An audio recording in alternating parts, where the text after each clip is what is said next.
They humiliated her, never noticing her kindness. The drawing-room fell silent the moment Lady Ashford lifted the teacup from Eleanor Graves' trembling hands and let it shatter against the marble floor. "How careless," she said, her voice cold as winter stone. "But then we cannot expect grace from someone of your origins." The other ladies laughed, sharp, glittering sounds that cut through the afternoon light. Eleanor stood motionless, her face pale, her eyes fixed on the broken porcelain scattered like accusations at her feet. She did not apologize. She did not weep. She simply bent to gather the pieces, her fingers careful, deliberate, as though even in this moment of public cruelty, she could salvage something beautiful from what had been shattered. No one noticed the way she placed the largest fragment in her pocket. No one asked why she always carried such kindnesses with her, hidden, waiting for the moment they might matter. Eleanor Graves carried a truth no one ever asked her to explain. For 7 years, she had lived as a shadow in the grand houses of Mayfair. Neither servant nor equal, her place in society earned not through birthright, but through the generosity of a distant uncle who had taken pity on an orphaned niece. She moved through glittering ballrooms and morning calls like a ghost at the feast. Present but unseen, tolerated but never welcomed, the ladies of high society humiliated her with practiced ease, seating her at the furthest corner during dinners, forgetting to include her name on invitations, whispering just loudly enough for her to hear that her gowns were provincial, her manners uncertain, her presence an unfortunate charity. And Eleanor never defended herself, not once. Instead, she folded their cruelties into some private place within her heart and continued doing what no one valued. Small, unnoticed acts of kindness that required no applause, no recognition, no gratitude. Eleanor Graves risked losing everything, not because she had committed any sin, but because she refused to defend herself in the way society expected. Her silence was mistaken for weakness, her kindness for naivete, her restraint for stupidity. She had no fortune to shield her, no family name to invoke, no protector to speak on her behalf. If the ladies of Mayfair decided she was no longer worth tolerating, she would be cast out entirely, returned to the cold obscurity from which she had emerged, forgotten before the season's end. Yet she could not bring herself to fight back, to adopt the sharp tongues and cutting remarks that might have earned their respect. She had seen what cruelty did to people, how it hardened them into something brittle and hollow. She would rather be humiliated than become the thing that humiliated others. And so she endured, carrying her small kindnesses like secret treasures, planting them in soil that seemed barren, trusting, though she could not say why, that something would eventually grow. The morning after the shattered teacup incident, Eleanor woke before dawn in her small room at the top of her uncle's townhouse. The room was modest, barely more than a servant's quarters, with a narrow bed, a washstand, and a single window that overlooked the mews. The wallpaper was faded, peeling at the corners, and the floorboards creaked with every step. But it was hers, this small space, and she had made it as comfortable as she could with the limited resources available to her. A few books lined a makeshift shelf, gifts from her mother before she died, volumes of poetry and philosophy that Eleanor read and reread until she knew entire passages by heart. A small oil lamp sat on the bedside table, its light weak but steady, and in the drawer of that table, wrapped carefully in cloth, was the fragment of the broken teacup, a reminder of yesterday's humiliation and her own stubborn refusal to let cruelty define her. She dressed quickly in the dim light, her movements practiced and efficient. Her wardrobe was limited, 3-day dresses, one evening gown, a walking dress that had been mended so many times the original fabric was barely visible beneath the careful stitches. She chose the grey muslin, the one that made her nearly invisible, a colour that allowed her to blend into backgrounds and corners where she would not be noticed, would not be targeted. She pinned her dark hair into a simple knot at the base of her neck, using pins that were bent and reused so many times they barely held. A glance in the small spotted mirror showed her what society saw. A plain girl with unremarkable features, dressed in unremarkable clothes, utterly forgettable. But Eleanor knew she was more than what they saw. She had to believe that, or the weight of their contempt would crush her entirely. Downstairs, the house was beginning to stir. Eleanor could hear the kitchen staff preparing breakfast, the clatter of pots and the murmur of voices rising from below. She made her way down the back stairs, avoiding the main rooms where her uncle and his wife would eventually emerge. She had learned long ago to make herself scarce during the morning hours, when her presence might be an inconvenience or an unwelcome reminder of their charitable burden. Her uncle, Mr. Henry Graves, was not unkind, but he was weak, easily swayed by his wife, who resented Eleanor's presence and made no effort to hide it. Mrs. Graves, Eleanor could never bring herself to call her aunt, treated her like a particularly troublesome piece of furniture that must be accommodated but never truly welcomed. In the kitchen, she found young Betsy, the scullery maid, crying softly over a broken bowl. The girl was perhaps 14, thin and pale, with red-rimmed eyes that spoke of too little sleep and too much work. Her hands were raw from scrubbing, her dress patched and threadbare. When she saw Eleanor, she tried to hide the broken pieces, her face flushing with panic. "I'll be turned out," Betsy whispered, her voice breaking. "Mrs. Cooper will say I'm clumsy, that I break too many things. I can't lose this position, miss. I've got nowhere else to go. My mother's dead, and my father won't take me back. If I lose this place, I'll end up on the streets or worse." Eleanor's heart ached for the girl. She knew what it felt like to be one mistake away from ruin, to live in constant fear of being cast out with nowhere to go. She knelt beside Betsy, her skirts pooling on the cold stone floor, and examined the broken pieces. The bowl had shattered into 5 large fragments, not an easy repair, but not impossible either.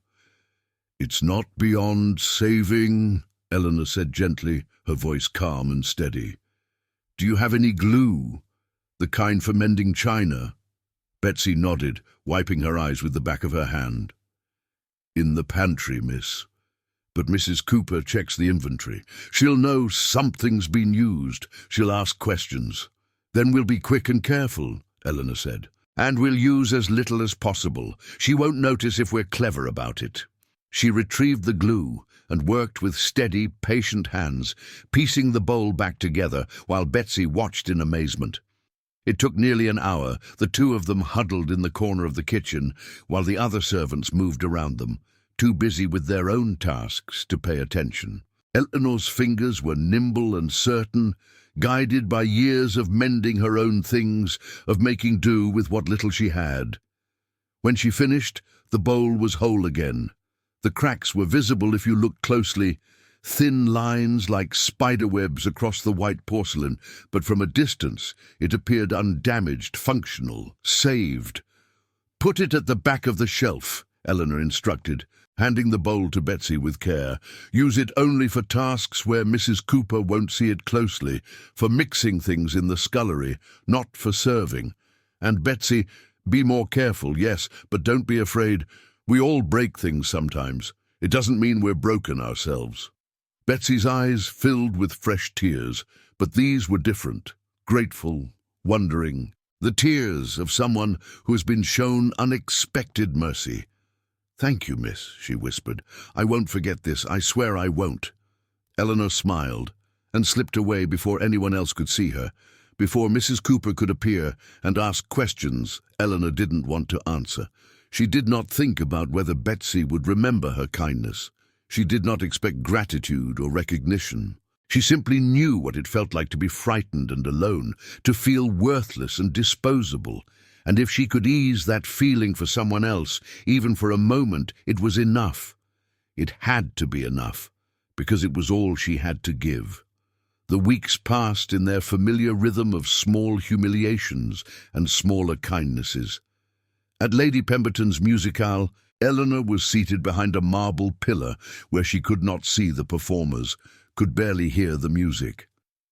The chair was hard and uncomfortable, positioned in a draught that made her shiver throughout the evening. She spent the performance watching the servants instead, noticing how they moved through the room with practiced invisibility, how they anticipated needs before they were spoken, how they made themselves essential while remaining unseen. She saw herself in them, recognized the same careful choreography of survival. She noticed one footman in particular, young, perhaps 20, with dark hair and anxious eyes that darted constantly toward the door, as though he expected trouble to arrive at any moment. His hands trembled when he poured wine, and he flinched when Lady Pemberton spoke to him sharply about some minor error. After the performance, Eleanor lingered, pretending to search for a lost handkerchief, and overheard him speaking to another servant in hushed, desperate tones in the corridor. 2 weeks, he was saying, his voice tight with panic. I have 2 weeks to come up with £20, or they'll beat me bloody, might even kill me. I was a fool, an absolute fool, but the card seemed so promising, and I thought— His voice broke. I thought I could win it back, but I only lost more. And now Dawson says if I don't pay, he'll make an example of me. The other servant, an older man with a weathered face, clucked his tongue sympathetically, but offered no solutions. You should tell Lord Pemberton, ask for an advance on your wages. I can't, the young footman said miserably. I already owe him money. He advanced me wages 3 months ago when my mother was ill. If I ask for more, he'll dismiss me for being profligate, and then I'll have nothing. No wages, no reference, and Dawson's men will still come for me. Eleanor's heart constricted. £20, an impossible sum for a footman, but she had been saving her small allowance for over a year. She had nearly that amount tucked away in a locked box in her room, coins accumulated penny by penny, saved for a new dress that might help her blend in better at society events, that might make her less of a target for mockery. She had been so close to having enough. She went home that night and sat on her narrow bed, staring at the locked box. She counted the coins carefully, her fingers moving automatically, while her mind wrestled with the decision. £19, 7 shillings, and 4p. Not quite enough, but close. If she added the few shillings she had left from this month's allowance, it would be enough, just barely enough. She thought about the dress she had wanted, imagined how it might have changed things, how it might have earned her a modicum of respect. But then she thought about the young footman's frightened eyes, about what it would mean for him to be beaten, possibly killed, over a debt he had no way to repay. She thought about his mother, who had been ill, who had needed her son's help. She thought about desperation, about the mistakes people made when they were afraid and alone. Eleanor wrapped the coins in plain brown cloth, tied it securely, and wrote a brief, unsigned note. For the debt. You are worth more than your mistakes. Begin again. She returned to Lady Pemberton's house the next morning, claiming she had left a handkerchief behind. While the butler went to check, she slipped into the servants' quarters, found the young footman's room. She had overheard his name, Thomas, and left the package on his narrow bed. She never knew if he wept when he found it, but 2 weeks later, when she saw him at another gathering, his face was lighter, his movements more confident, his eyes no longer haunted by fear. He did not know who had saved him. Eleanor watched him from across the room and felt a quiet satisfaction that had nothing to do with recognition and everything to do with knowing that someone was safe because of a choice she had made. The sacrifice of her savings hurt more than she had expected. For months afterward, she wore the same grey muslin dress to every event, endured the whispered comments about her provincialism, her poverty, her inability to keep up with fashion. Lady Ashford made a particular point of remarking on Eleanor's appearance at every opportunity. Still, the grey dress, Miss Graves, one might think you owned nothing else, though I suppose beggars cannot be choosers. The other ladies would laugh, and Eleanor would stand silent, absorbing the humiliation, letting it wash over her like cold water. But Thomas was alive, Thomas was safe, and that was worth more than silk.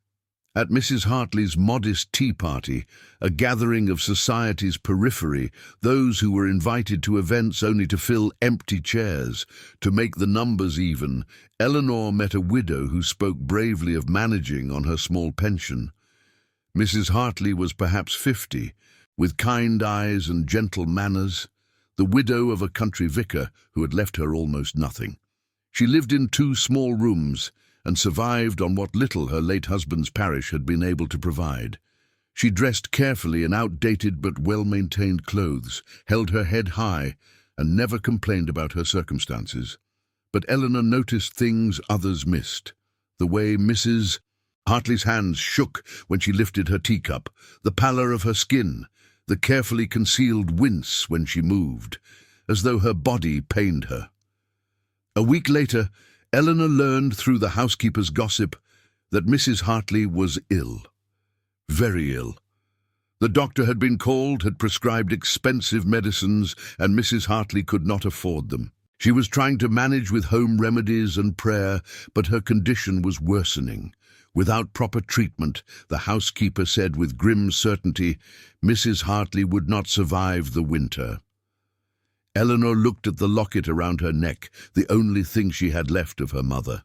It was silver, delicate, with intricate engraving on the front and a tiny portrait inside. Her mother's face, young and smiling, preserved forever in miniature. Eleanor had worn it every day for 7 years, drawing comfort from the weight of it against her skin, from the connection it represented to a past, where she had been loved unconditionally, where she had mattered, where she had been somebody's whole world. She took it off slowly, her fingers fumbling with the clasp. She opened it one last time, looked at her mother's face and whispered, "Forgive me, but someone needs help, and this is all I have to give." She closed the locket, wrapped it carefully in cloth, and took it to a jeweller in a part of London where she would not be recognized. The jeweller examined it with a practiced eye, testing the silver, studying the craftsmanship. "I can give you £5 for it," he said. Eleanor's heart sank.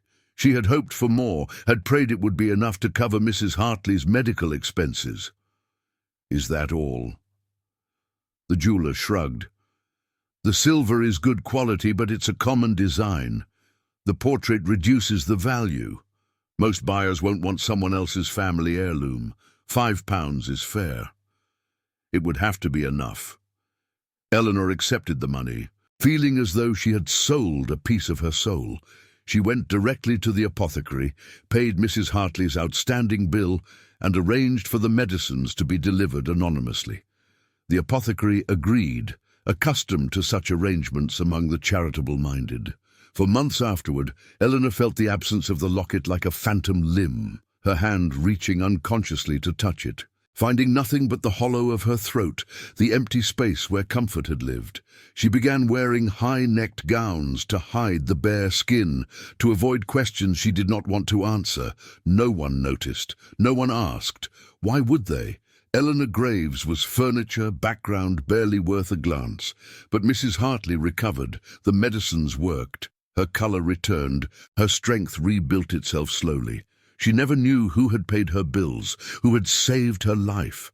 Eleanor saw her at another tea party months later, looking healthy and vital, and felt a joy so profound it brought tears to her eyes. She excused herself quickly, claiming a headache, and wept in a borrowed powder room, overwhelmed by relief and loss in equal measure. Throughout that long, difficult year, Eleanor continued her quiet ministry of kindness. She left a warm shawl draped over the chair of an elderly governess who shivered through every social call, claiming it had been forgotten by some unnamed guest. She placed coins in the hat of a street musician who played outside the houses where parties were held, his music beautiful and unappreciated by the guests inside. She mended a child's torn book, helped a struggling lady's maid with an impossible sewing task, wrote letters for an illiterate footman who needed to communicate with his family in the country. She did these things not because she expected anything in return, not because she imagined they would ever matter in any larger sense, but because they were the only acts of agency she possessed. She could not defend herself against society's cruelty. She could not change her circumstances or improve her position, but she could ease the suffering of others, could create small pockets of mercy in a world that seemed determined to be merciless. And so she did again and again, her kindnesses accumulating in silence, like snow falling in darkness, invisible but real, covering everything. The scandal that would change everything began on a cold March morning, when the newspapers arrived at breakfast tables across London.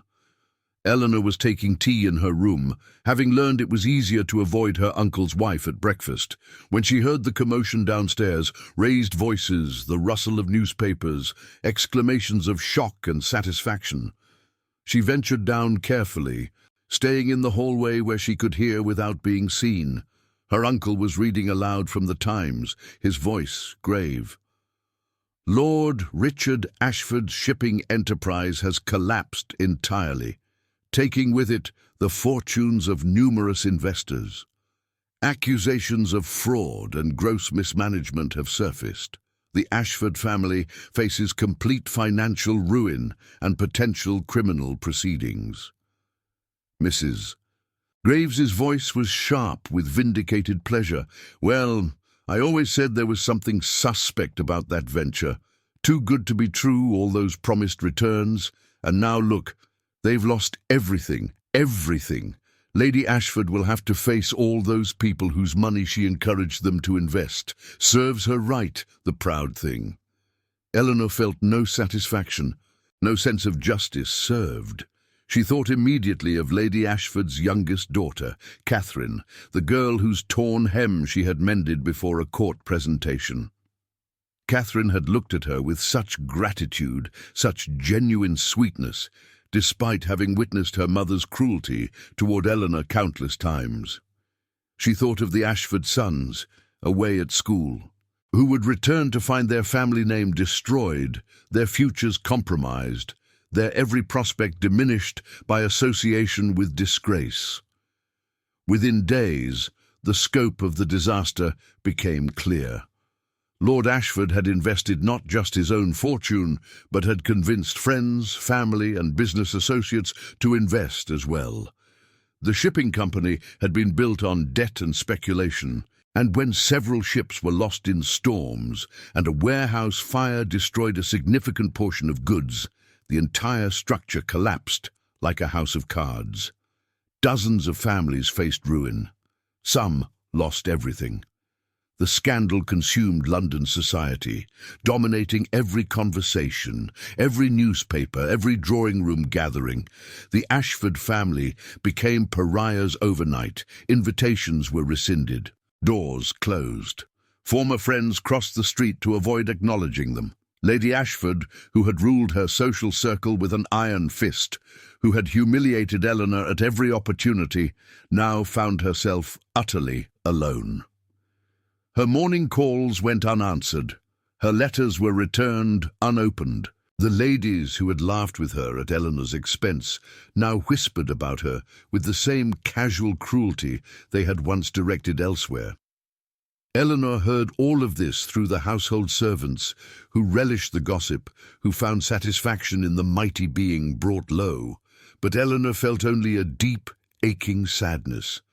She understood what it meant to be cast out, to be alone, to have nowhere to turn. She would not wish that on anyone, not even Lady Ashford. That evening she sat at the small desk in her room and composed a letter.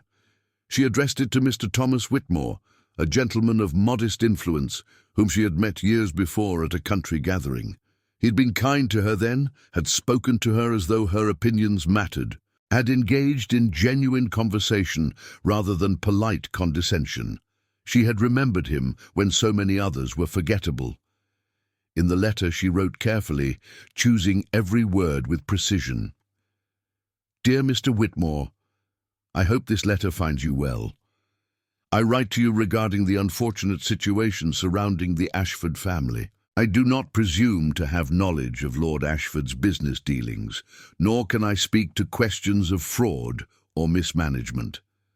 However, I feel compelled to speak regarding his children, who are innocent of their father's actions, whatever those actions may have been. The Ashford children are young, vulnerable, and blameless. They will carry the weight of their father's mistakes for the rest of their lives, unless society chooses mercy over vengeance. I have observed young Catherine Ashford on several occasions, and she possesses a gentle spirit and genuine kindness that should not be punished for circumstances beyond her control. If you have any influence in these matters, I humbly ask that you consider speaking on behalf of the children. Justice for Lord Ashford's investors is necessary and right, but justice should not extend to destroying innocents who had no part in the decisions that led to this catastrophe. I ask nothing for myself, and you need not respond to this letter. I simply wish to add one voice to what I hope will be others, speaking for mercy, where mercy is warranted. With deep respect, Eleanor Graves. She sealed the letter, addressed it, and sent it before she could second-guess herself, before fear or self-preservation could change her mind. She knew it might do nothing. She knew it might even make things worse if anyone discovered she had written it. But she could not remain silent, not when children were suffering, not when she had the power, however small, to speak for those who could not speak for themselves. Mr. Thomas Whitmore received the letter 3 days later at his country estate. He was a gentleman of moderate wealth and reasonable influence, known for his fairness and moral integrity. He had indeed remembered Eleanor Graves, the quiet girl with the thoughtful eyes who had spoken about literature with more insight and passion than anyone else at that tedious party. He had often wondered what had become of her, had hoped she was well. He read her letter 3 times, moved by its generosity. She had every reason to celebrate the Ashfords' downfall, to find satisfaction in Lady Ashford's humiliation. Instead, she was pleading for mercy for the children. The contrast between Eleanor's character and the behavior of the society that dismissed her was stark and troubling. He showed the letter to his wife, Mrs. Margaret Whitmore, a woman of compassionate disposition and sharp intelligence. She was deeply touched. "This is remarkable, Thomas. Who is this young woman?" "Someone society has failed to recognize," he said thoughtfully. "Someone who deserves better than she has received." Mrs. Whitmore read the letter again, her expression growing more determined. "I shall write to my sister, Lady Dorothea. She knows everyone. If anyone can influence how society treats the Ashford children, it is she." Lady Dorothea Whitmore was indeed well connected, and she in turn wrote to her closest friend, Lady Beatrice Carrington, a woman of formidable reputation and even more formidable influence. Lady Carrington was elderly, wealthy, and possessed of that rare combination of social power and genuine moral conviction. She had known Eleanor's mother many years before, had admired the woman's grace and character.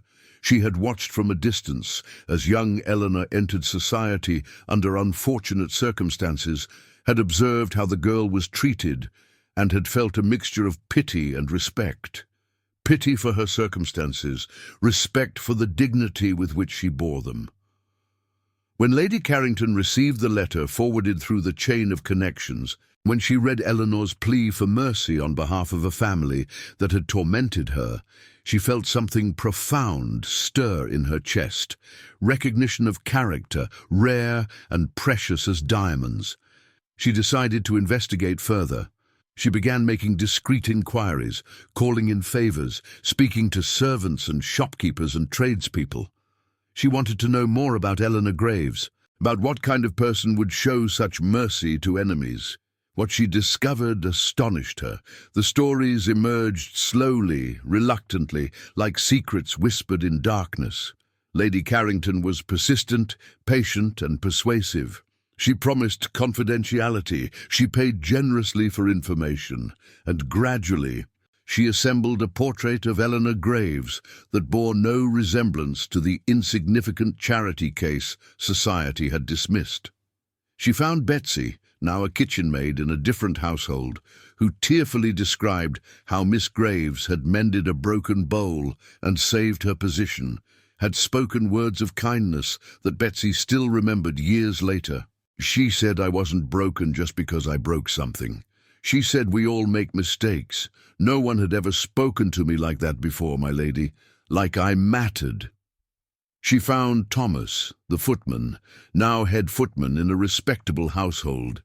He was initially reluctant to speak, fearing he might betray the anonymous benefactor who had saved his life. But when Lady Carrington assured him she meant Eleanor no harm, he broke down and confessed everything: the gambling debt, the terror, the mysterious package of coins that had appeared on his bed, with a note telling him he was worth more than his mistakes. "I never knew who saved me," Thomas said, his voice thick with emotion. "I prayed every night to thank them, whoever they were. I gave up gambling that very day, my lady. I swore I would never waste the gift I'd been given. When I heard the stories about Miss Graves, when I started putting pieces together, I wept. I wept like a child. She had nothing. Everyone knows she had nothing, and she gave me everything." Lady Carrington found Mrs. Hartley, who had spent over a year trying to discover who had paid her apothecary's bills. When she finally learned it was Eleanor, she had written to her cousin, Mr. Philip Warren, a journalist known for moral earnestness rather than scandal-mongering. "You must write about this," Mrs. Hartley had urged him. "The world should know what true goodness looks like." Mr. Warren had been skeptical at first.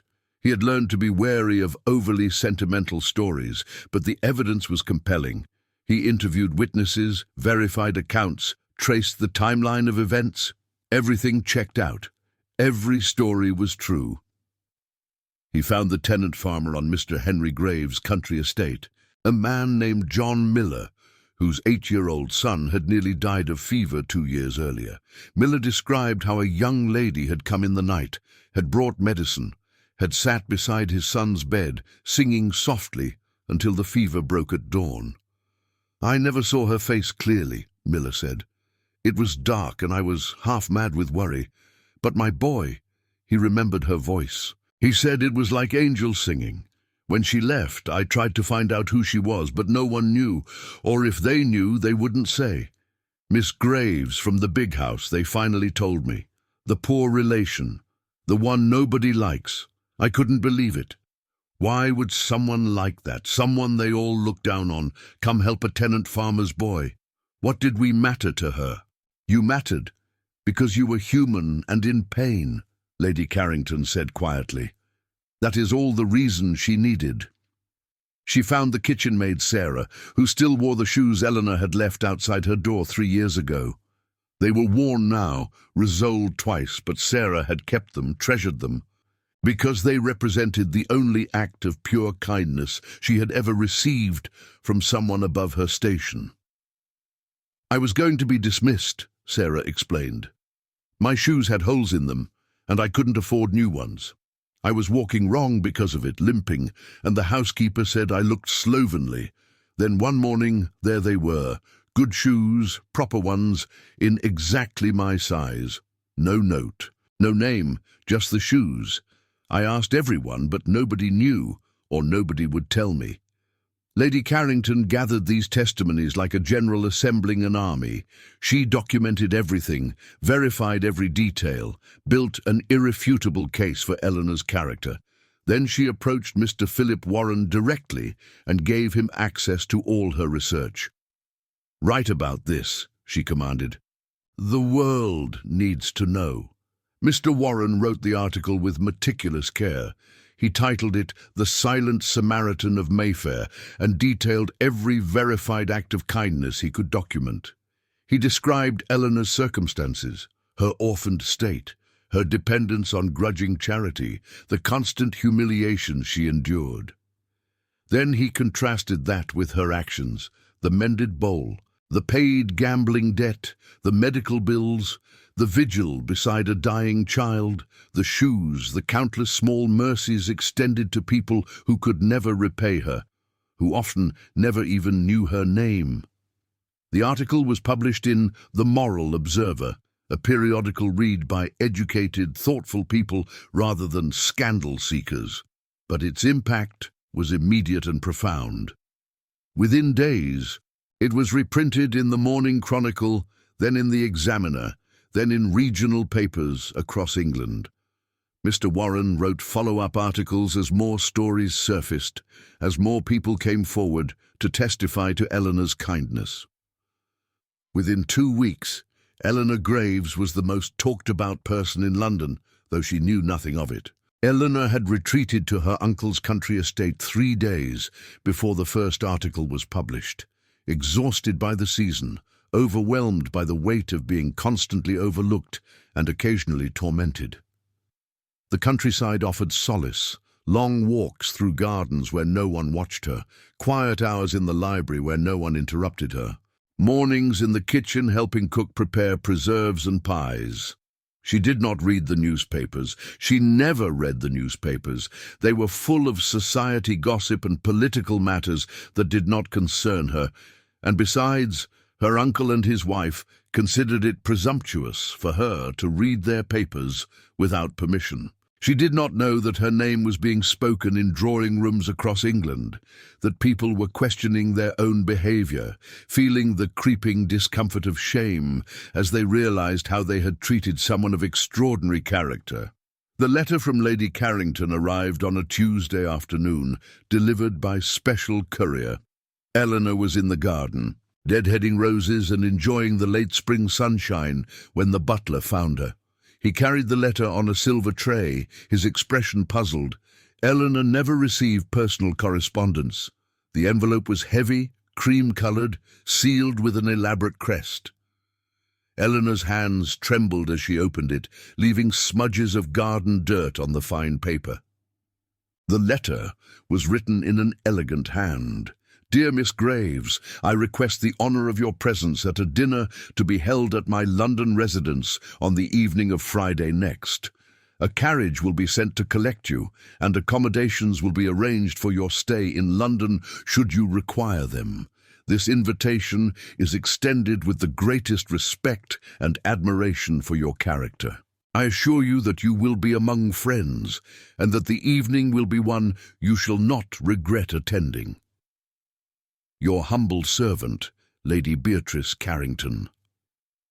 Eleanor read the letter 3 times, her mind struggling to understand why Lady Beatrice Carrington, one of the most influential women in England, would be inviting her to dinner. They had met only once, years ago, at a garden party. Lady Carrington had been kind, had spoken to her about roses and literature, had treated her like a person of worth. But that had been so long ago. Why this? Why now? Her first instinct was to decline. She had no desire to return to London, to the world that had made her feel small and worthless. But something in the letter's phrasing gave her pause. Among friends. You shall not regret. Lady Carrington had been kind once. Perhaps she meant kindness now. Eleanor wrote back accepting the invitation, though her hand shook as she sealed the letter. The carriage arrived Friday morning, far grander than anything Eleanor had ever travelled in. It was polished to a mirror shine, with plush velvet seats and a driver in immaculate livery. The journey to London took most of the day, and Eleanor spent the hours in a state of mounting anxiety, wondering what awaited her, whether this was somehow a trap, another elaborate form of humiliation she had not yet encountered. She was taken to Lady Carrington's townhouse, a magnificent building on one of London's finest squares. The butler greeted her with a respect that seemed genuine rather than performed, and she was shown to a suite of rooms that took her breath away. The bedroom alone was larger than any space she had ever occupied. There was a sitting room with windows overlooking the square, a dressing room with mirrors and wardrobes, a bathroom with hot running water, luxuries she had only read about. A lady's maid appeared, introducing herself as Martha. and informed Eleanor that Lady Carrington had taken the liberty of having a gown prepared for the evening. The dress was laid out on the bed, a beautiful deep blue silk with delicate silver embroidery, cut in the latest fashion. It was exquisite, the kind of gown Eleanor had only ever seen from a distance, worn by ladies who mattered. "How," Eleanor began, touching the fabric with hesitant fingers, "how did Lady Carrington know my measurements?" Martha smiled. "Her ladyship is very resourceful, miss. She wanted you to have something lovely. She said you deserved it." Eleanor felt tears prick her eyes. She did not understand any of this, but she allowed Martha to help her bathe. To arrange her hair in an elegant style she could never have managed herself. To dress her in the blue silk that fit perfectly, as though it had been made specifically for her body. When she looked in the mirror, she barely recognized herself. She looked like someone who belonged in fine drawing rooms, someone who might be worth noticing. But beneath the elegant facade, she was still Eleanor, frightened, uncertain, braced for disappointment. At precisely 7 o'clock, Martha escorted her downstairs to the dining room. Eleanor's heart was pounding so hard she thought she might faint. She reached the doorway and stopped, frozen by what she saw.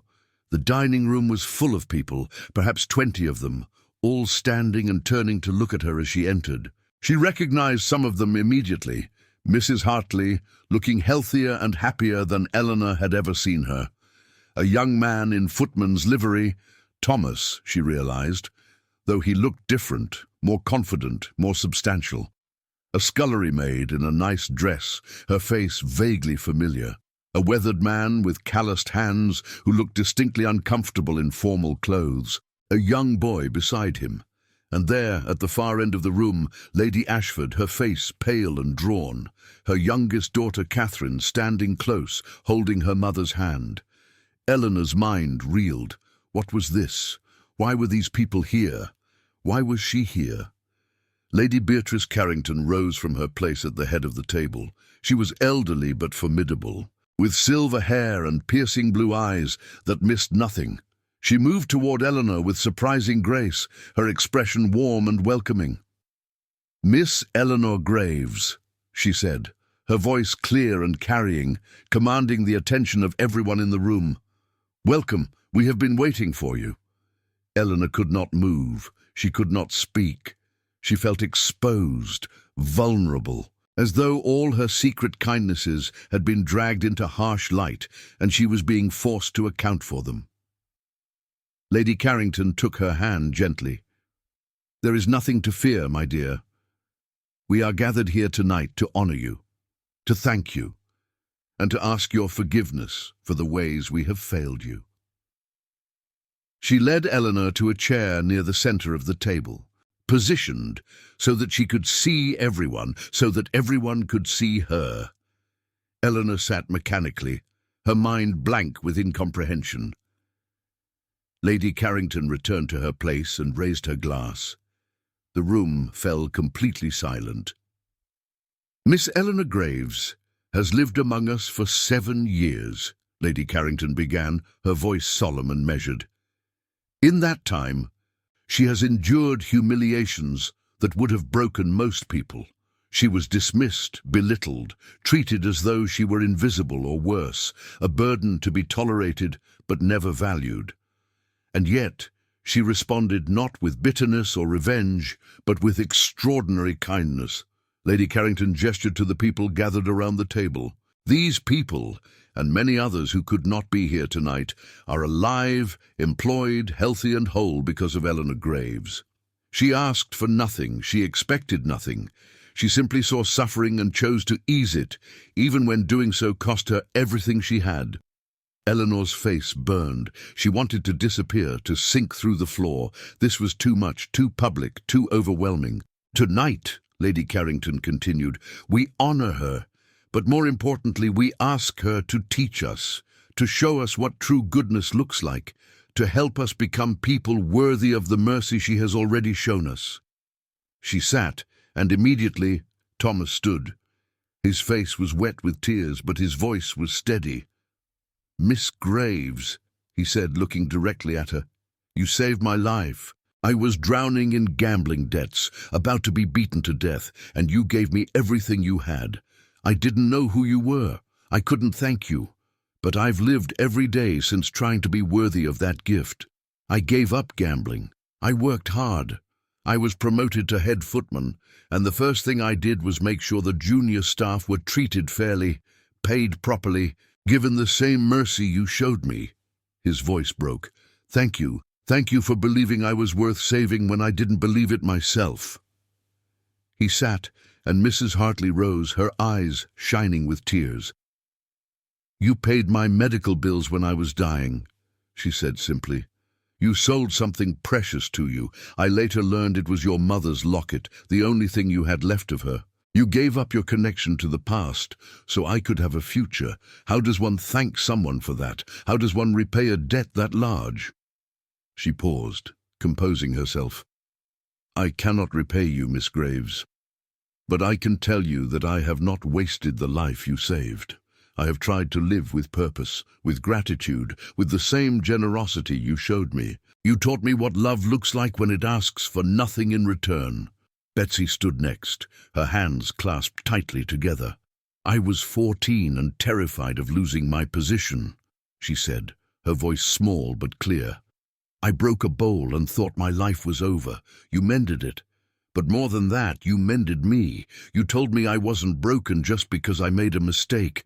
Those words, I've carried them with me every day. When I make mistakes now, and I still do, I remember what you said. We're not our worst moments. We're not our failures. Thank you for teaching me that." John Miller, the tenant farmer, stood next, his young son beside him. Miller was obviously uncomfortable in formal surroundings, but his voice was firm and determined. "My boy was dying of fever 2 years ago," he said. "The doctor had given up. I was sitting by his bed praying for a miracle, and you came. You brought medicine. You sat with us all night singing to my son, keeping vigil like family would. You saved his life, Miss Graves. You saved my son." His voice broke, and he put his hand on the boy's shoulder. "Tell her, William." The boy looked up at Eleanor with wide, solemn eyes. "I remember your voice," he said shyly. "It was beautiful, like angels. You made the bad dreams go away. Thank you for not letting me die." Eleanor's tears were falling freely now, unstoppable. She pressed her hands to her face, overwhelmed by the weight of their gratitude, by the realization that her small acts had mattered so much, had meant life and death, had changed the course of so many lives. Sarah, the kitchen maid, stood next. "You gave me shoes," she said simply, holding up a worn pair of boots. "I've resoled them twice. I'll probably resole them again. I can afford new shoes now.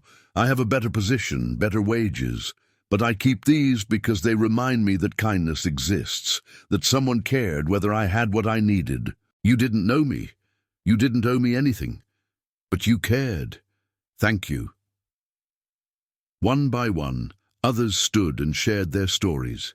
A governess who had received a warm shawl, a street musician who had found coins in his hat, a lady's maid whose impossible sewing task Eleanor had helped with late at night. Each story was small, but together they painted a portrait of someone who had moved through the world like a quiet blessing, easing pain wherever she found it. Finally, Lady Ashford stood. Her hands were trembling. Her face was pale and haggard, bearing the marks of disgrace and sleepless nights. Catherine stood beside her, holding her mother's hand tightly. "Miss Graves," Lady Ashford began, her voice strained but determined, "I owe you an apology that I can never adequately express. I humiliated you, repeatedly, deliberately, cruelly. I took pleasure in your discomfort. I made you the target of mockery at every opportunity." She stopped, her voice breaking. "I shattered your teacup and called you careless. I seated you where you would be most uncomfortable. I spread rumors. I made your life a misery because it made me feel powerful, because I could, because no one stopped me." She paused, gathering herself with visible effort. When my family faced ruin, when everyone abandoned us, when we became the object of the same scorn I had directed at you, you wrote a letter on our behalf. You asked for mercy for my children.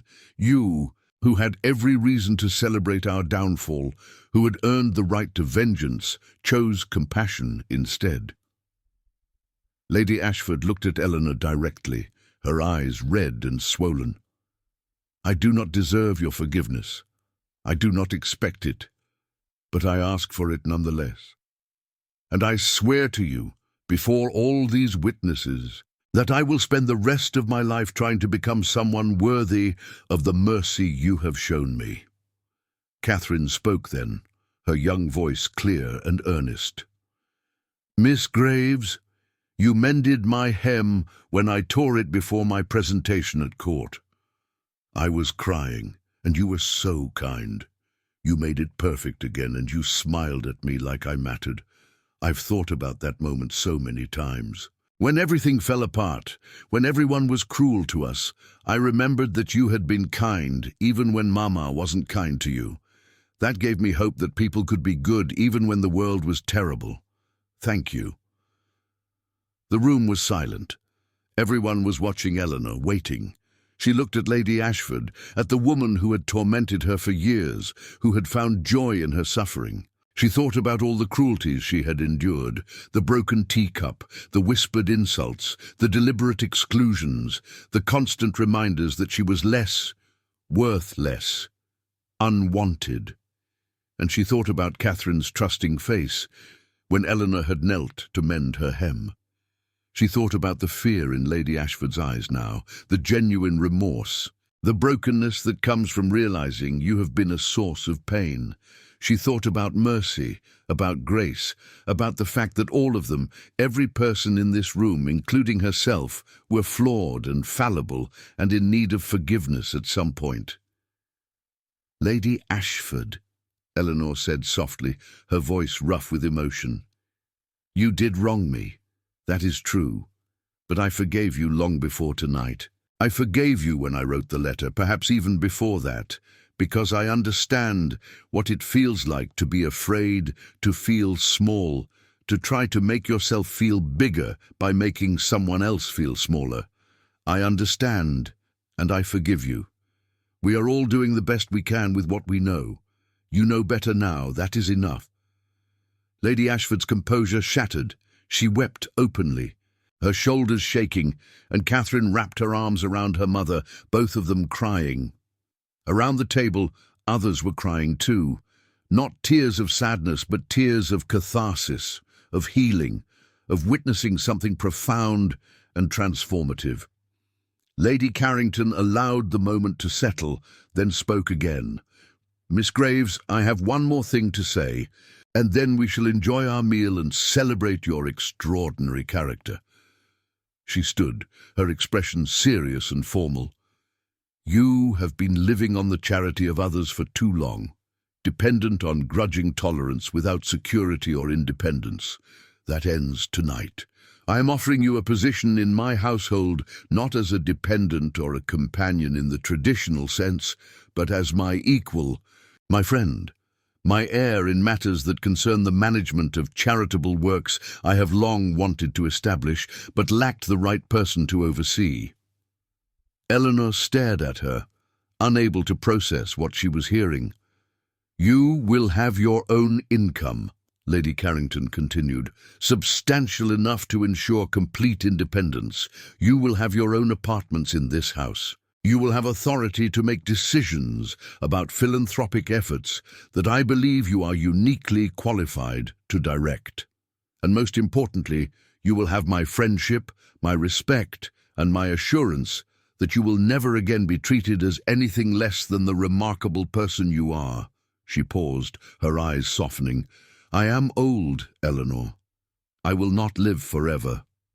But I have resources, influence, and a genuine desire to leave the world better than I found it. I believe you can help me do that. More than that, I believe you deserve to live the rest of your life with dignity, security, and the freedom to continue the good work you have been doing in secret. Say yes, my dear. Please say yes." Eleanor could not speak. The words were too large, too overwhelming, too impossible. Independence, security, freedom, purpose, friendship, things she had never dared to hope for, things that seemed as distant and unreachable as stars. But everyone was looking at her with such hope, such warmth, such genuine affection. These people, strangers and near strangers, valued her, saw her, believed she mattered. "Yes," Eleanor whispered, her voice barely audible. Then stronger, "Yes. Thank you, yes." The room erupted in applause. People were smiling, crying, reaching out to touch her hand, to express their joy. Lady Carrington smiled with deep satisfaction, and in that moment, Eleanor understood that her life had fundamentally changed, that she was stepping through a doorway into a future she had never imagined possible. The dinner that followed was unlike anything Eleanor had ever experienced. The food was exquisite, but more important was the conversation, warm, genuine, full of laughter and stories. People spoke to her as an equal, sought her opinions, listened when she shared her thoughts. They told her about their lives, about how her kindness had rippled outward, creating effects she had never known about. Thomas told her that after receiving the mysterious coins, he had sworn off gambling entirely and had begun saving money. He had recently become engaged to a kind young woman, and they planned to open a small shop once they had saved enough. "None of that would have been possible if you hadn't saved me," he said. "You gave me a future." Mrs. Hartley had used her recovery time to write a small book of devotional poetry that had been published to modest success. "I would have died without ever knowing I had something to say," she told Eleanor. "You gave me time to discover my purpose, time to create something beautiful." Sarah had been promoted from scullery maid to lady's maid, and her employer was training her in fine needlework. "I'm learning a trade," she said proudly. "I'll have skills, a real career. And it started because shoes made me able to do my work properly, made me visible as someone valuable rather than disposable." John Miller's son William was thriving, attending the local school, learning to read and write. "He wants to be a doctor when he grows up," Miller said. "He says he wants to help people the way the kind lady helped him. You inspired a whole life, Miss Graves, a whole future built on one night of compassion." As the evening wore on, Lady Carrington drew Eleanor aside into a private study. The room was lined with books, a fire burning in the grate, the atmosphere intimate and warm. "I want you to understand what you'll be doing," Lady Carrington said, gesturing for Eleanor to sit. "I've been planning a charitable foundation for years, one that supports women and children in difficult circumstances, that provides education, medical care, practical assistance. I have the resources, but have never had someone I trusted to oversee it, someone who understands suffering from experience, who approaches charity with humility rather than condescension." She leaned forward, her eyes intense. "You are that person, Eleanor. You have been doing this work informally for years. I want to give you the resources to do it on a scale that can change lives across England." Eleanor's mind reeled. "Lady Carrington, I have no education in such matters. I know nothing about managing funds or organizing institutions. You know about seeing people's needs and meeting them," Lady Carrington interrupted gently. "You know about dignity and mercy. Everything else can be learned or delegated to assistants who have the technical skills.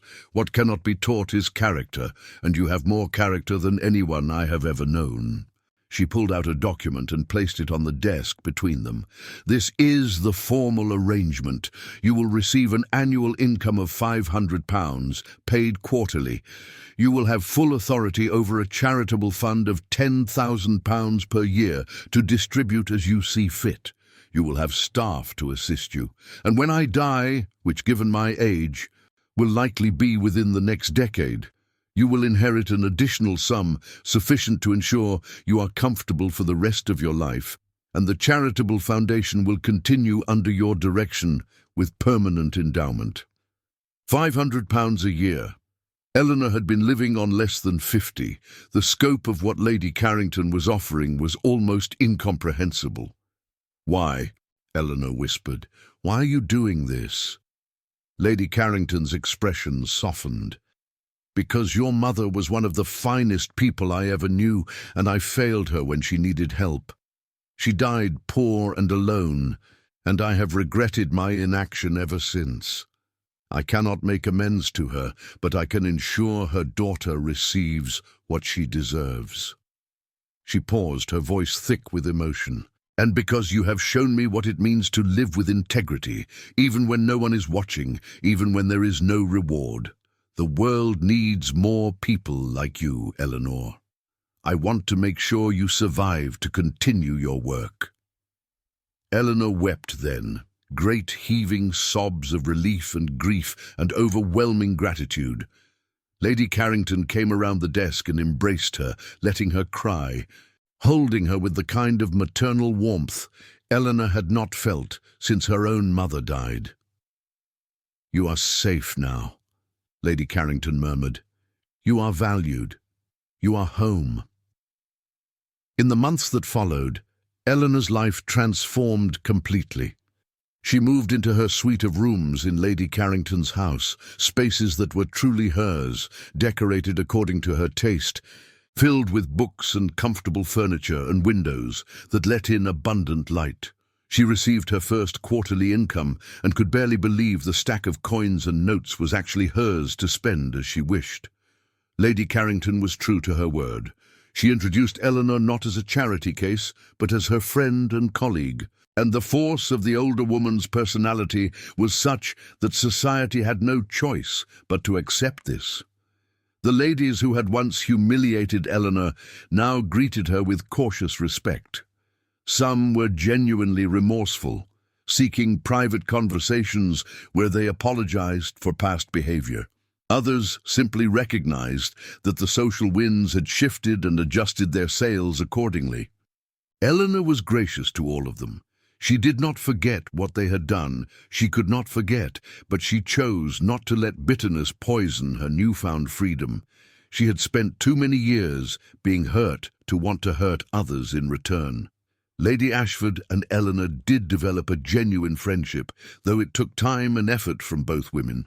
Lady Ashford attended every meeting Eleanor held regarding the new charitable foundation, contributed her own reduced funds to the cause, and worked tirelessly to rehabilitate her family's reputation through genuine service rather than performative charity. Catherine became like a younger sister to Eleanor, constantly seeking her advice and company. The Ashford family's situation stabilized. Lord Ashford faced legal consequences, but avoided prison through restitution agreements. The family lost much of their wealth, but retained enough to live modestly. More importantly, they retained their dignity through the support of people like Eleanor and the Whitmores, who chose mercy over vengeance. Mr. Philip Warren remained a friend and ally. He continued writing articles about unsung acts of heroism, inspired by Eleanor's example. He told her once that she had changed not just individual lives, but had shifted the conversation in London society about what deserved admiration. "People are paying attention to character now, not just wealth and status," he said. "You did that." Mrs. Hartley became Eleanor's closest confidant, visiting weekly for tea and conversation. They spoke of books, philosophy, the nature of suffering and grace. Mrs. Hartley called Eleanor the person who taught me that survival isn't enough, that we must also find ways to thrive and help others do the same. Thomas, newly married, invited Eleanor to his wedding. She wept throughout the ceremony, overwhelmed by joy at seeing someone she had saved, building a life full of hope and promise. He introduced her to his bride as the angel who saved my life and taught me what kind of man I wanted to become. The charitable foundation Eleanor oversaw grew rapidly.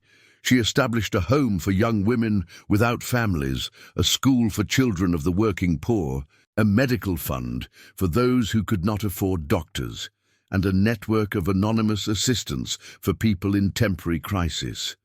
She hired staff carefully, choosing people who had experienced hardship themselves, who understood that charity must be given with dignity. She became known throughout London not as Eleanor Graves, the charity case, but as Eleanor Graves, the philanthropist. The woman with the extraordinary heart, the person who had turned her own suffering into a wellspring of compassion for others. One spring evening, nearly 18 months after the dinner that changed everything, Eleanor stood in Lady Carrington's garden watching the sunset.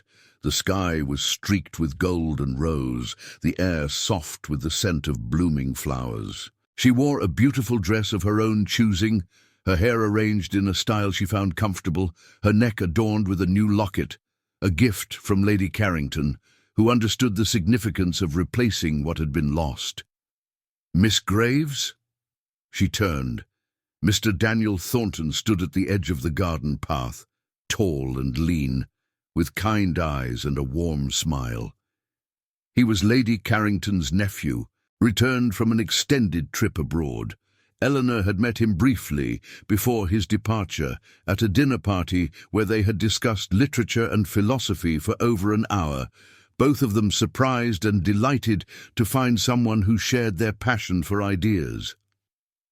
"Mr. Thornton," she said, smiling genuinely, "welcome home. Your aunt said you would return soon. How were your travels?" "Educational and exhausting in equal measure," he said, moving closer but maintaining a respectful distance. "But I found myself eager to return. I heard remarkable stories about you while I was away. Your charitable work, the foundation you've established, the lives you've changed. Though I confess I was not surprised.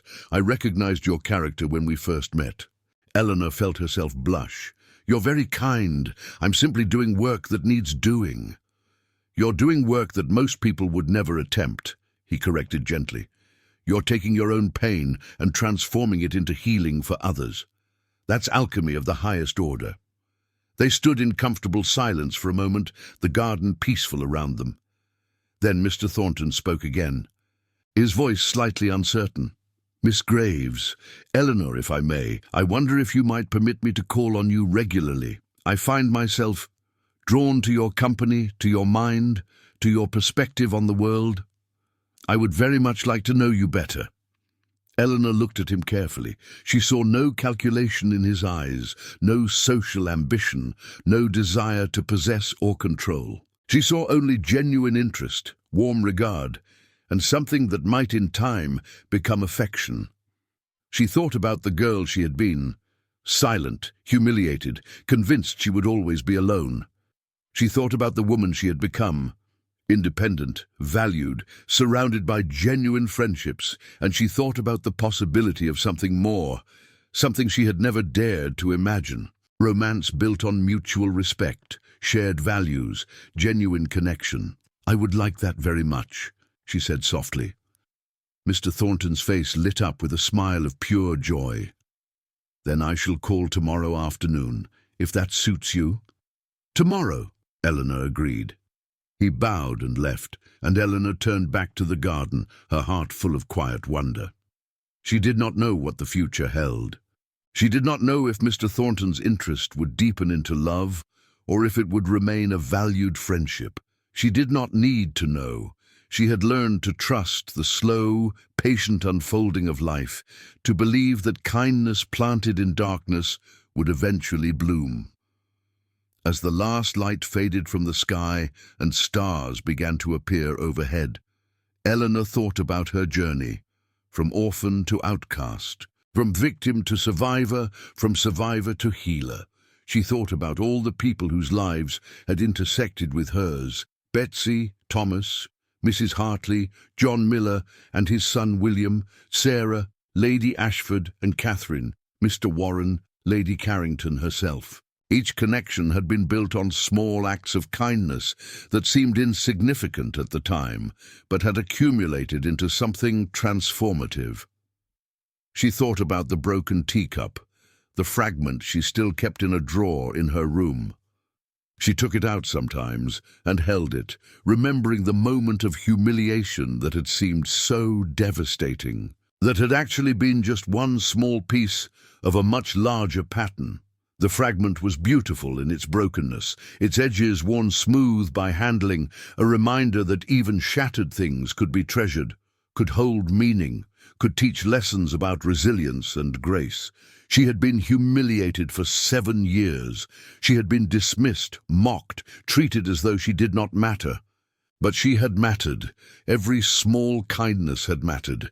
Every act of mercy had rippled outward, creating effects she could never have predicted, changing lives in ways she had never imagined. And now, standing in this garden, wearing clothes she had chosen, living in rooms that were truly hers, surrounded by people who valued her, respected her, loved her, she understood that she had never needed their recognition to be whole. She had always been enough. The recognition had simply allowed the world to catch up to what she had always known in the deepest part of her heart. That kindness, offered without expectation, without demand for reciprocation, without calculation or hope of reward, was the most powerful force in the world. It could not be destroyed by cruelty. It could not be diminished by mockery. It could not be erased by humiliation. It simply existed, persistent as stars, patient as spring, waiting for its moment to bloom and transform everything it touched. Eleanor Graves had endured. She had survived. She had chosen mercy over bitterness, generosity over self-protection, silence over retaliation. And in doing so, she had not only saved herself, she had saved countless others, had shifted the moral landscape of everyone who knew her story, had proven that quiet strength was stronger than loud cruelty, that gentle persistence could move mountains, that force could never budge. She walked back toward the house, toward the warm light spilling from the windows, toward the sound of Lady Carrington's laughter and the voices of friends gathered for an impromptu evening gathering. She entered the drawing room and was greeted with smiles, with affection, with the unmistakable sense of belonging. She had been humiliated, but she had transformed that humiliation into grace. She had been dismissed, but she had used that dismissal to learn true compassion. She had been broken, but she had mended herself and others in the process, and now, finally, she was home. Not just in a physical space, but in herself, whole, valued, free, and certain of her own worth, regardless of what anyone else might think or say. Eleanor Graves had learned the most important lesson of all, that we are not defined by how others treat us, but by how we choose to respond. And she had chosen kindness again and again, until kindness became not just what she did, but who she was. And that made all the difference. If you enjoyed this story, please consider subscribing to the Manor Tales channel and liking this video. Your support helps us bring more stories to life. Would you have spoken in defense of yourself, or would you have stayed silent as Eleanor did, trusting that kindness would reveal itself in time? And which of Eleanor's quiet acts of mercy moved you most deeply? The mended bowl for Betsy, the coins that saved Thomas's life, the locket sold to save Mrs. Hartley, or the vigil beside a dying child. What would you have done in her position?